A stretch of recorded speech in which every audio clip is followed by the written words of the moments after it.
terakhir ya. Ya. Saya ingin Abang mengungkapkan berbagai skenario penyelamatan. Nah, karena Abang kan harus tanggung jawab untuk ikut kami juga. Koalisi aksi menyelamatkan Indonesia dari sisi Ihsanuddin Nursi.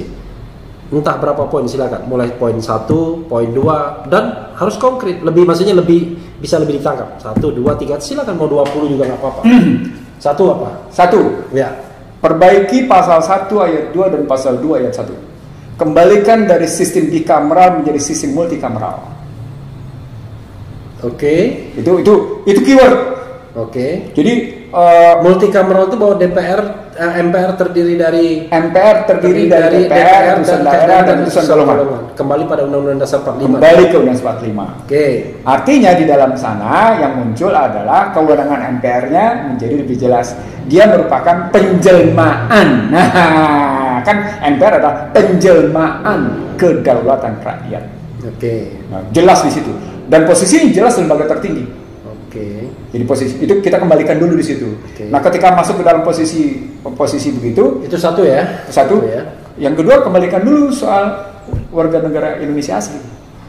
Oke. Warga negara Indonesia asli itu terjemahannya kalau sekarang adalah dia warga negara Indonesia sejak kelahirannya, ya kan? Begitu. Itu terjemahannya. Ya. Jadi kalau misalnya mereka naturalisasi, mereka tidak boleh. Nggak boleh. Gitu. Nggak boleh. Jadi Tidak ada naturalisasi diterima sebagai warga negara Indonesia asli. Dia Iya. paham yang dia itu adalah paham kelahiran, oke. posisinya, dan kemudian silahkan posisinya gitu. Oke. Sebagai hasilnya di situ posisinya. Nah, itu Jadi ius sanguinis namanya. iya, Ius posisi sanguinis. betul. Nah, kalau kita ambil ius sanguinis itu, dia akan ketemu dengan posisi apa latar belakangnya? Latar belakangnya soal keterikatan nilai-nilai pada bangsa itu. Jadi seseorang akan merasa punya ikatan nilai-nilai bangsa dengan daerah itu, dengan bangsa ini gitu ya. Saya tidak tahu seberapa jauh Anda keliling Indonesia gitu. Tapi kalau kita pergi dari namanya Sabang, terus kita masuk, saya cuma belum nembus ke Irian Jaya. Ya. Menurut cara berpikirnya Belanda saja, kewarganegaraan Indonesia dibagi atas 3 struktur kan. Ya. Ini start tergelingnya saja sudah Iya. kelihatan politik kewarganegaraan yang tidak fair kan posisinya. Iya. Makanya kemudian kita berjuang ke warganegara Indonesia asli, penduduk asli Indonesia. Itu jawabannya sebenarnya di situ. Jadi ini start regeling yang Itu penting banget bagi Abang ya. Agar jangan ada Fujimori itu di Chili ya, di Chili. Betul. Nggak usah ngambil Fujimori deh. Ambil aja kasus Amerika sekarang. Bagaimana pertarungan Trump itu posisinya sedemikian rupa sampai akhirnya memunculkan pertarungan yang namanya white national supremacy. Dan white national supremacy yang dikampanyekan Trump justru ditentang habis-habisan di Uni Eropa. Kebayang nggak? Kebayang nggak coba? Apa sih Amerika? Iya. Amerika adalah sebuah negara Indian yang diinvasi oleh kulit putih, dan kemudian kulit putih mendominasi. Dan mereka merasa menjadi penduduk supremasi. Ya. Dan supremasi itu ditegakkan dengan pidato Judeo-Christianity yang oleh Uni Eropa ditentang. Kebayang nggak? Gimana logika kita coba? Tapi nggak juga white, karena di situ Yahudi juga kuat. Ya, poinnya non-Indian. Iya, non-Indian, tapi poinnya kan white national supremacy yang disebut dengan NKK, yang klub-klub kan posisinya. Nah, itu jadi kalau kebalikan ke dalam pasal 6 tadi posisinya. Nah, berikutnya dua sudah ya. Yang berikutnya 3. Kita tinggal pikir sekarang apakah periodisasi itu dua periode atau 3 periode. Oke, Abang maunya kalau pakai pakai skripsi saya bermain antara 2 sampai 3. Oke. Jadi kalau 2 tahun itu tetap 5 tahun. Tetap 5 tahun. Ya. Tapi bisa 2 sampai dengan 3 periode dengan kata kunci tetap DGPHN yang kemudian dibikin tolak ukur kegagalan dan keberhasilannya. Tolak ukur kegagalan dan keberhasilan itu menentukan apakah dia boleh dipilih kembali atau tidak. Nah gitu. Ini kan kita nggak punya. Yang menentukan tolak ukurnya MPR dong. Fair secara ketika pertanggungjawabannya ditolak MPR. Diterima atau ditolak? Ya, oke, kayak Habibie. Iya. Nggak boleh nyalon. Nggak boleh nyalon. Oke, 3 ya. 3 posisinya. Itu dilihat. Ya, apalagi? Apalagi? Nah itu tadi pasal 18. Pasal 18. Daerah bukan dikata-kata dibagi, tapi tersusun. Oke. Itu kalimat. Artinya mengembalikan prinsip negara kesatuan yang lebih yang lebih sentralistik, yang lebih No. yang Saya lebih- tidak bicara negara kesatuan yang tersentralistik, karena tetap saja ada pemilahan otonomi. Jadi Iya. dalam studi Undang-Undang 574 sampai dengan Undang-Undang PMDM baru 23 dan 34 posisinya. Saya ingin mengatakan mestinya pendulumnya tetap pendulum ada di tengah, di mana terjadi struktur yang bagus dari atas sampai dengan ke bawah. Oke. Dan cara berpikir Hatta 4 susunan. Oke. Cara berpikir yang lain ada 3 susunan. Mari kita pilih sekarang. Mari kita tentukan mana wilayah susunan itu yang terbaik bagi bangsa ini. Orang kalau cuma berpendidikan, maaf sorry ya, kan rata-rata pendidikan kita kan SMA ke bawah. Ketika masuk ke dalamnya namanya pertentangan yang demikian tajam dengan pendidikan rendah dan kemudian pengalaman yang tidak cukup dalam konstruksi perbedaan pendapat, apa yang terjadi? Kekerasan kan? Kan kita tidak ingin menghendaki yang namanya ajang politik menjadi ajang kekerasan. Ajang politik adalah ajang di mana kita mencari kebersamaan dalam rangka kepentingan kebersamaan. Bukan kepentingan Anda, bukan kepentingan saya, tapi kepentingan kebersamaan itu yang dioptimalkan. Itu yang dikehendaki oleh pasal 1 ayat 2 dan pasal 2 ayat 1. Dan karena itu pakainya adalah multikamera.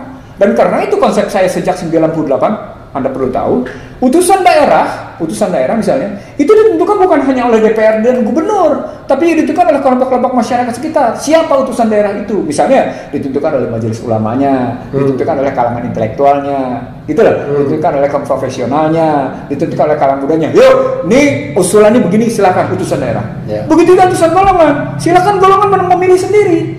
Negara cuma menerima. Kan kalau di era Soeharto kayak si Anu, si X jadi utusan golongan, si B jadi, kita enggak, kita harus bikin sehingga multikameral kita di satu sisi memang pakai yang namanya election untuk DPR, Iya. tapi sisi lain memang tetap pakai election tetapi lewatnya namanya Komunitas. Jadi posisinya kelihatan gitu loh untuk menggambarkan itu. Nah itu punya relasi dengan yang namanya pasal 18 sehingga ada kepentingan daerah terpenuhi. Baru kemudian bisa kita lihat bagaimana kerjasama utusan daerah dengan DPR, bagaimana kerjasama utusan golongan dengan diatur lebih lanjut, sehingga yang namanya nanti ketika rapat-rapat terjadi, rapat antara utusan golongan sama DPR dalam rangka APBN, rapat antara utusan daerah dengan dan kemudian digabung untuk kan hebat. Dan syaratnya mereka tidak usah digaji tinggi. Moral hazard soalnya. Kalau digaji tinggi biasanya moral hazard sudah mulai. Nah, buat saya gaji menjadi masalah ketika DPR menjadi ajang untuk mencari akses, tapi sekaligus mencari itu. Jadi buat saya masalah itu posisinya. Jadi, nah di sana gajinya menjadi sebuah perdebatan tertentu untuk menakar sampai seberapa banyak atau seberapa besar gaji yang bisa diberikan kepada anggota dewan, tergantung pada pengorbanan yang diberikan. Saya pernah berdebat tajam soal ini di DPR makanya saya pernah dianggap sebagai orang yang tidak berpihak kepada anggota dewan ketika kita bicara soal gaji posisinya. Begitu juga soal pensiun posisinya gitu. Tapi poinnya kayak gitu. Nah itu relasi pasal 1 ayat 2 pasal 2 ayat 1 posisinya. 4 ya? 4. Balik situ termasuk nama masa jabatan. Ya. Ini kelihatan sarjana hukumnya. Karena beliau ini S1-nya juga sarjana hukum tata negara. Nah, Oke, 4. Yang kelima. Nah, dari sana kita masuk ke namanya pasal 23. Oke. Pasal 23 fiskal. Jelas bagaimana fiskal itu diukur sepenuhnya untuk mengatasi kemiskinan, untuk mengatasi pengangguran, untuk mengatasi ketimpangan. Itu harus jelas untuk mengatasi kualitas hidup manusia. Karena perintahnya adalah jelas bahwa APBN untuk sebesar-besarnya kemampuan rakyat diukur dong. Itu yang nggak diukur ya? Diukur tapi tidak pernah jelas posisinya kayak gitu. Misalnya sekarang APBN di masa COVID, misalnya di masa COVID, ternyata Jawa makin menguasai PDB itu 58,5%. Jawa tetap menguasai kue PDB makin besar 58,5. Padahal di suasana normal dia cuma 57,8. Artinya ada perubahan sekitar 0,7. Itu besar loh, 0,7 kali dengan 1 triliun US dollar. Besar, cukup besar itu, luar biasa besarnya. Dan menarik jadinya, artinya Joko Widodo sesungguhnya tidak pernah melakukan pemerataan kalau ngambil perspektifnya begitu, karena Jawa tetap mendominasi kue pertumbuhan. Makanya pasal 23 diubah. Nah kalau pemikiran pindah ibu kota, bukan pindah ibu kota kata kuncinya. Pindah duit. Pindah duit dan pindah orientasi pembangunan. Ya, pindah distribusi. Distribusi posisinya. Jadi orientasi pembangunan yang mesti diatur posisinya. Itu pasal 23-nya. Tapi kan kalau pindah ibu kota ada 500 triliun untuk proyek. Itu soal proyek lagi. Proyek lagi. Nah, lalu ke pasal 27. Setiap negara berhak atas pekerjaan dan penghidupan yang layak bagi kemanusiaan. Nah, begitu disebut pekerjaan yang layak kan balikan ke pasal 23. Berarti negara melakukan belanja modal yang memang membuka lapangan kerja bukan pada orang asing. Nggak boleh. Jadi relasi pasal 23 dengan pasal 27 adalah itu untuk mengangkat harkat martabat manusia. Ketemu di sini bahwa sesungguhnya dalam rangka mengangkat harkat martabat manusia, negara punya kewajiban memberikan pekerjaan. Dan karena itu negara berhak atas pasal sumber daya. itu untuk warga negara ya. Iya, warga negara. Untuk warga negara. Pasal 27. Bukan Untuk manusia, bukan untuk manusia. Bukan untuk penduduk, warga negara. Warga negara. Nah, itu pasal 27-nya. Ketemu dengan pendidikan. Pendidikannya tidak sekedar pendidikan untuk dasar dan menengah sampai dengan perguruan tinggi. Di sini keluar prinsip kerjasama antara swasta, pendidikan, dunia pendidikan, dan pemerintah. Bagaimana dibangun sistem pendidikan nasional yang ngebangun kayak gitu posisinya di pasal 31 dunia pendidikan. Sistem pendidikan nasional yang apa ya istilahnya? Yang membangun apa ya? Akhlak juga ya. Akhlak dan daya juang. Iya. Jadi kalau kita ngambil cerita bagaimana, saya ngambil contoh negara kalah perang, dalam hal ini Jepang dan Jerman, kan kalah kan? Tapi Anda bisa lihat nggak, dalam waktu hitungan di bawah 10 tahun gitu ya posisinya, dia bisa tampil lagi sebagai bangsa yang punya percaya diri. Dan 20 tahun kemudian dia sudah bisa menyerang bangsa lain lagi dengan produknya. Dahsyat kan? Dahsyat, luar biasa itu. Itu metode pendidikan yang dibangunnya luar biasa. Indonesia 75 tahun masih menjadi bangsa yang lembek. Ada problematik, itu istilah saya, problematik pada kurikulum dan problematik pada guru. Gurunya tidak dihargai, kurikulumnya berantakan. Makalah jadi anak didik kita bukan anak didik yang fighter. Tapi pemerintah kalau ada mendengar pernyataan ini bisa marah dia. Nanti dia dibalikkan backfire ke kita, mengatakan kita tidak menghargai jasa pahlawan, tidak menghargai pendahulu, tidak menghargai guru dan lain sebagainya. Kemarin di ruangan ini, Refli, ketemu beberapa pengurus guru-guru yang tidak dihargai oleh pemerintah. Jumlahnya seluruh Indonesia ada 170.000. Kebayang nggak? Saya ulang, kemarin di ruangan ini ketemu sejumlah guru-guru yang jumlahnya mereka mewakili 170.000 orang, gitu posisinya, di mana mereka tidak dihargai. Anda kebayang nggak kalau guru tidak dihargai, kemudian apa yang bisa dia berikan kepada anak didiknya? Kemarahan. Di tengah kurikulum, di tengah kurikulumnya itu kayak gitu posisinya. Sudahlah kurikulumnya tidak melahirkan kurikulum yang fighting dan berakhlak gitu. Fighter yang posisinya virtue gitu ya, virtual fighter gitu posisinya. Tapi tadi kan kalau saya menerjemahkan ada leaders, ada fighters. Ini dalam buku saya sebut ada fighters, leaders, fighters, manager, operator, janitor. Nah sekarang saya tanya ada dealers nggak ada. Dealers juga nggak ada. Ya? Saya tanya balik sama Anda. Ya. Pendidikan Indonesia melahirkan mana yang banyak? Yang jelas bukan melahirkan leader. Tidak melahirkan leader. Tidak melahirkan fighters. Nggak melahirkan fighters. Berarti cuma 3 ke bawah. Ya. Manager, operator, janitor. Problematik kan berarti. Artinya Anda punya masalah dalam struktur pendidikan kita. Muncul lagi kasus bagaimana Tanoto dan Sampurna mendapat.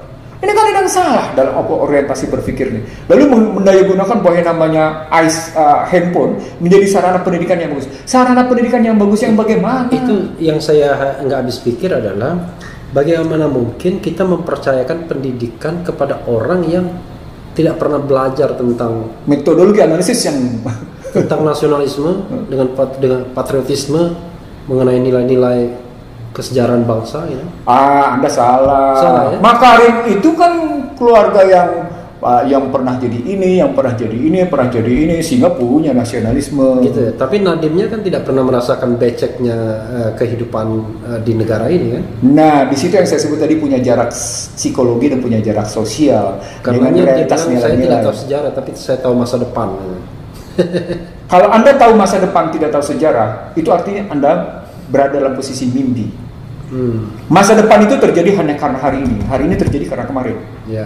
Nggak ada tuh mata rantai waktu yang terputus. Saya tidak tahu. Kalau Anda tidak tahu, Anda tidak boleh merancang masa depan. Karena merancang masa depan tanpa mengetahui masa lalu, Anda mimpi, dan mimpi Anda berbahaya berarti. Karena mimpi Anda membawa nasib 260. Tidak jelas. Tidak jelas kemana larinya kalau logika berpikirnya begitu gitu. Itu artinya mata rantai waktu, time series analysisnya, istilahnya, analisis waktu berjenjang itu nggak ketemu. Bagaimana bisa tentang masa depan kalau Anda tidak tahu kondisi sekarang? Oh, saya tahu kondisi sekarang. Kondisi sekarang itu hasil masa lalu loh. Kan melihatnya begitu kalau melihatnya gitu. Tapi masa lalu dia nggak pernah pernah dia pahami karena dia di luar negeri melulu. Iya, karena itu dia tidak tahu bagaimana ke depan. Mau dia ada rancang yang namanya handphone. Jadi pendidikan Gojek pendidikan. Padahal Gojek itu canda kalau dalam bahasa Jawa kan? Iya. Gojek canda. Dan ini mohon maaf Pak Menteri ya, mudah-mudahan tidak dianggap pelecehan. Susahnya di Republik ini kan persepsi tentang kebencian, pencemaran nama baik, pelecehan dan lain sebagainya hampir mematikan daya nalar dan daya kritis kita. Iya, itulah saya tadi cerita sekilas. Dulu zaman saya kuliah, saya selalu kerjanya ngeganggu dosen. Karena kita ngajukan pertanyaan-pertanyaan kayak gitu, tapi itu tetap lulus walaupun kita sekolah di sekolah terbaik itu posisinya. Itu artinya objektivitas tetap dijunjung tinggi. Nah, andai kata politik di Indonesia menjunjung tinggi objektivitas seperti Anda bilang tadi, menjunjung tinggi moralitas tinggi, waduh, bajunya bangsa ini luar biasa. Karena masyarakat itu secara tidak langsung dididik oleh para pemimpinnya untuk punya pikiran-pikiran objektif. Itu pasal 31 tuh yang punya relasi dengan kata pembukaan itu begitu sesungguhnya. Sebenarnya kita ini punya energi potensial ya yang tidak bisa digerakkan oleh para pemimpin. Kesimpulannya begitu, Bang. Jadi umat ya yang 260 juta ini sebenarnya punya mentalitas siap berkorban. Terbukti kalau memang ada calling dari keyakinan dia seperti kurban tadi ya kan. Kalau misalnya bencana dan lain sebagainya selalu berduyun-duyun untuk membantu. Tetapi kemudian pemimpin tidak mampu menggerakkan potensi itu sehingga energi yang potensial tadi tetap tersimpan dan tidak pernah bekerja untuk memperbaiki bangsa ini. Iya. Tadi karena ini saya pakai disiplin hukum ya. Ketika hukum lekang dari jiwa masyarakat, ketika hukum lekang dari aspirasi masyarakat, ketika hukum tidak merupakan gambaran rasa keadilan masyarakat, maka hukum tidak lebih tidak kurang cuma sekedar alat bagi kekuasaan. Dan pada saat itulah potensi-potensi yang dimiliki oleh masyarakat, dia tetap tinggal sebagai potensi dan hanya muncul ketika dirinya terpanggil untuk memenuhi mewujudkan potensi itu. Itu artinya dia tidak pernah menjadi potensi bangsa. Itu yang dalam perspektif politik besar, itu keberhasilan bangsa lain mencacah kita, mengadu domba politik belah bambu. Bagaimana masyarakat komunitas tadi kan saya bagi 7 ya. Bagaimana komunitas dan sosial itu selalu dicacah, selalu dipecah dan diadu domba. Nah, dilakukan oleh yang namanya seperti Bung Karno bilang, zamanku lebih enak kan melawan penjajahan. Iya, lebih jelas. Lebih jelas. Yeah. Zaman kamu nanti lebih sulit karena kamu jauh sama kulitnya sama posisinya. Nah, itu yang saya sebut sebagai potensi itu tidak akhirnya ya udahlah Pak, ya tadi saya bilang mereka mengambil jarak jadinya. Nah, jarak itu disebabkan tadi social distrust, political distrust, balik-baliknya lagi kan ke sana. Nah, menurut saya ini bisa diselesaikan dengan pendidikan sebenarnya, pendidikan kurikulum yang ada di sekolah-sekolah dan pendidikan politik yang secara terbuka di mana para pemimpin menunjukkan integritas. Butuh waktu. Enggak sesungguhnya. Ketika air dari atas mengalir demikian deras, ya, maka akan cepat dia. Apalagi dengan IT, dia bisa deras kok, ditunjukkan betul. Jangan Anda bicara kesederhanaan, tapi di sisi lain Anda pakai misalnya tas bermerek, gitu loh. Jangan Anda bicara kesederhanaan sementara sepatu cucu Anda bermerek, misalnya. Jangan Anda bicara kesederhanaan sementara Anda melakukan perkawinan dengan luar biasa megahnya, gitu jangan Anda bicara tentang demokrasi sementara Anda sendiri nggak pernah mempraktekkan demokrasi. Gimana ceritanya? Karena ada partai yang seperti itu. jadi artinya kalau karena Anda tadi melihat saya dalam perspektif keagamaan gitu ya, ada kalimatnya begini, ya ayyuhallazina amanu lima taquluna ma la taf'alun. Hai orang-orang beriman, jangan berkata-kata dari sesuatu yang tidak kamu lakukan, katanya. Jadi kalau kita mengatakan sesuatu tapi kita tidak lakukan, kita lebih baik diam saja. Lebih bagus kita tidak usah ngomong. Itu namanya leading by example. Jadi kita memimpin dengan contoh ya. Jadi sebenarnya bukan sekedar leading by example. Kalau dalam konstruksi Islam, memimpin dengan keteladanan. jauh lebih dalam posisinya. Karena di balik keteladanan itu ada konsistensi yang kuat antara hati. Kalau sampel kan bisa cuma satu momen ya. Tapi keteladanan itu ada konsistensi. Iya, Ada perjuangan untuk mewujudkan itu gitu, untuk menunjukkan betul di dalamnya gitu posisinya. Nah, itu pasal 31 itu maksud saya begitu. Jadi bukan cuma kurikulum sekolah. Intinya kalau mau jadi pemimpin, kalau ada orang mengangkat pedang, hai Umar, kalau Anda menyimpang, maka pedang ini akan meluruskan Anda. Maka pemimpin itu bersyukur, bahkan menangis ya. Kalau sekarang enggak, pencemaran nama baik. Atau penyebabkan apa? Itu posisinya. Jadi itu pasal 31 ya. Jadi artinya pendidikan terjadi di sekolah, pendidikan terjadi di rumah, terjadi pendidikan di masyarakat, gitu ya, terjadi oleh pemerintah. Pemerintah menunjukkan integritas reputasi yang luar biasa sehingga mengalir air deras dari atas ke bawah posisi. Pasal 31. Pasal 32. Itu sudah berapa poin tuh? Ya sekian lah pokoknya. Pasal 32. Pasal 32 itu kebudayaan. Kita bicara posisinya. Lalu dari situ kita bicara pasal 33 yang kita hapuskan kemudian. Ini saya sudah punya platformnya. Saya sudah bikin platformnya. Makanya saya bilang saya punya solusinya. Saya bikin platformnya di pasal 33 itu, menerjemahkan di bawahnya gitu ya.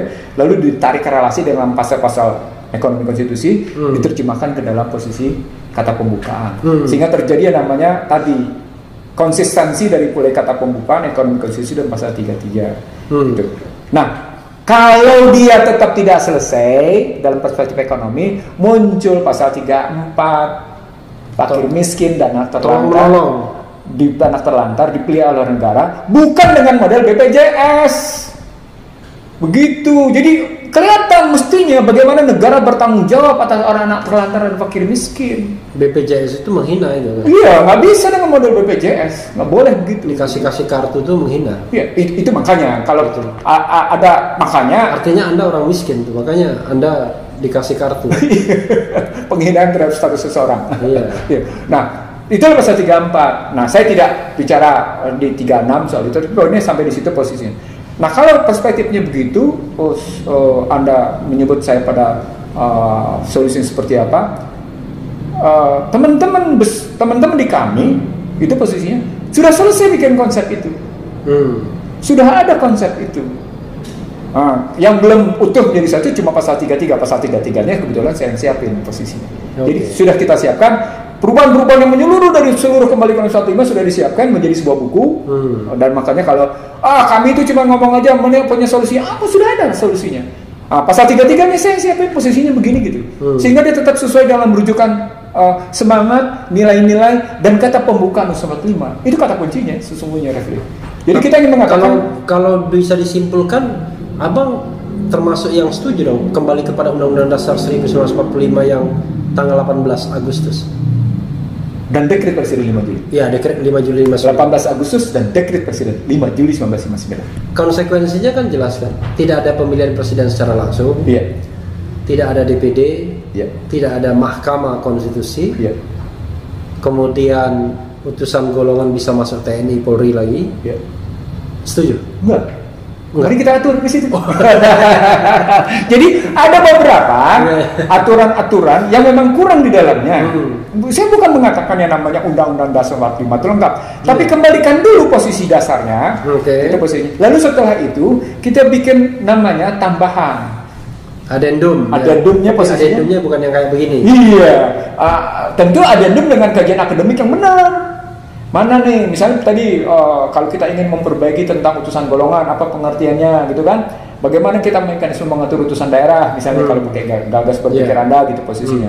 Bagaimana ngaturnya? Lalu menerjemahkan bagaimana soal penduduk asli atau warga negara asli, misalnya dengan merujuk pada riwayat dan sejarahnya, kita ambil posisi gitu. Atau kita ambil tentang bagaimana tentang pasal 18 supaya terjadi yang namanya antara sentralisasi dan desentralisasi. Dia berada dalam pendulum yang cantik. Kapan terjadi sentralisasi, kapan terjadi desentralisasi. Kan Anda nggak bisa bikin permanen desentralisasi tetap di tengah negara membutuhkan sentralisasi pada daerah itu. Atau sebaliknya, di tengahnya namanya daerah itu butuh desentralisasi, Anda tetap sentralisasi. Kan nggak bisa yang permanen. Abang terpikir nggak ya, kalau sekarang saja dengan pemilihan presiden secara langsung, oligarki politik itu bisa menguasai ya dengan cara menerapkan presidensial threshold misalnya. Kalau pemilihan itu dilakukan oleh MPR, bisa saya bayangkan itu murah sekali untuk menjadi presiden jadi. Itu kritik banyak orang di situ. Iya. Nah, itu bisa diatasi dengan persyaratan. Dengan persyaratan-persyaratan, dengan masukan-masukan yang istilah filternya jelas gitu. Lalu setelah filter jelas ada uji atas orang itu kayak gimana. Jadi kalau pakai istilah saya, indeks pribadinya jelas. Indeks pribadinya jelas. Untuk menjadi utusan daerah dan golongan minimal ya. Posisinya. Lalu kemudian ada jenjang karir yang teruji. Lalu kemudian ada kinerja yang memang bisa dibanggakan, yang bisa merujuk pada seseorang itu layak pada jabatannya karena memang performa appraisalnya, kinerjanya bagus posisinya. Itu bisa kita lihat posisinya. Jadi menurut saya setiap sistem pasti ada lemahnya. Tetapi meminimalkan celah kayak gitu, celah gitu ya, celah yang melahirkan celah gitu, itu harus diatasi. Dan mari kita bangun secara bersama-sama. Bagaimana musyawarah mufakat itu dimunculkan dalam pemilihan-pemilihan kayak gitu, sehingga kalau mereka misalnya si orang-orang di DPR ini dibayar oleh kekuatan bisnis, ya kan gitu. Makanya kekuatan bisnisnya tidak boleh masuk ke dalam wilayah itu. Apa kata kuncinya? Kata kuncinya di keuangan. Gitu loh. Kata kunci keuangan kembali lagi ke soal kontrol rekening masing-masing. Oh, itu kunci habis-habisan. Habis-habisan dikunci. Sistemnya bisa kok dibangun menurut saya. Jadi ada upaya untuk meminimalkan transaksi material dalam upaya pemilihan presiden, bisa dilakukan. Posisinya. Yang lain lagi, Bang. Nah, kalau ambil lagi dalam konstruksi tadi, misalnya kalau Anda yang khawatirkan tentang filter-filter tadi, menurut saya keywordnya adalah, gitu, kata kunci berikutnya adalah bagaimana membangun kecerdasan masyarakat di daerah, sehingga mereka bukan follower, tapi mereka partner bagi pusat, kemitraan. Dan runtunannya dalam konstruksi kayak gini memang akhirnya kata kuncinya adalah soal pembelajaran. Pemilihan kepala daerah langsung ditiadakan juga kalau dalam konstruksi berpikir Abang. Di pemilihan, di sini menarik. Daerah mengusulkan secara benar posisinya dengan kriteria-kriteria tertentu, disampaikan ke pusat. Nah, di situ kemudian bagaimana hak pusat atas daerah, gitu. Artinya presiden yang akan menentukan siapa yang menjadi gubernur. Presiden tidak sendiri, ketemu deh sama mereka yang ada di utusan daerah, utusan. Oh, jadi ada endorsement dari utusan daerah, endorsement dari MPR. MPR posisinya. salah satu. Oh, komponennya utusan daerah posisinya. Ini agak fundamental perubahannya. Oh iya, jadi begini, Refli. Saya bilang, saya menulis tentang kepresidenan saja menjadi protes bagi banyak orang. Karena itu saya disebut sebagai di era itu ketika saya menulis tentang lembaga kepresidenan, itu kan saya disebut sebagai orang yang oleh tokoh-tokoh politik saat itu, Anda textbook thinking gitu kan. Ditudingnya begitu. Anda textbook thinking, Anda sudah termasuk dalam cara berpikir regenerasi yang berdasarkan usia, Anda tidak lagi berpikir regenerasi itu sebenarnya bisa dilakukan secara alami. Wow, macam-macam. Saya nggak peduli itu. Karena memang harus ada pembatasan. Nggak mungkin orang dibebaskan begitu aja, nggak bisa. Dibebaskan begitu terakhir ya. Kelompok apa namanya? Mau dibilang pressure group atau apapun ya, kelompok bahasanya kan kemarin moral movement ya, moral force. Kami harus seperti apa agar dia tetap on the right track dan menjadi bukan dia problem tapi dia menjadi problem solver, ya kan? Paling tidak ya untuk partner bagi pemerintah yang kelihatannya mulai tersesat, mulai bingung dan lain sebagainya. Apa yang seperti apa harusnya kami itu? Kata kunci pertamanya soal sikap politik dulu. Oke. Dewasalah dalam berpolitik, jangan kekanak-kanakan. Untuk kami atau untuk pemerintah? Pemerintah. Berdewasalah dalam berpolitik, jangan kekanak-kanakan. Jangan seperti orang yang takut punya kesalahan lalu kemudian menutup kesalahan Anda dengan berbagai macam hukum. Itu kata kunci pertama. Anda jangan menggunakan kekuatan untuk menutup-nutupi kelemahan dan kesalahan. Jadi kalau Anda melakukan seperti itu, justru akan makin nampak Anda punya kesalahan dan kelemahan yang banyak. Itu sikap politiknya dulu. Jadi makanya saya bilang tadi, sehat dan dewasalah dalam berpolitik. Mau Anda bilang ini nasihat, mau Anda bilang tidak nasihat, terserah. Tapi saya sudah di panggung politik lebih dari 20 tahun. Oke. Posisinya. Itu untuk pemerintah, tapi untuk kami sebagai moral movement atau moral force. Justru dengan sikap seperti itu, maka kami juga melakukan sikapnya sehat dan dewasa. Oke. Nah, sehatnya adalah kami punya konsep-konsep yang bisa ditawarkan kepada pemerintah. Oke. Jadi dewasanya adalah kami bisa menerima jika kemudian pemerintah menyatakan secara terbuka untuk menolak karena sudah memilih jalan tertentu. Oke. Nah sekarang persoalannya ketika menolak apakah tetap sesuai dengan yang namanya sumpah jabatan?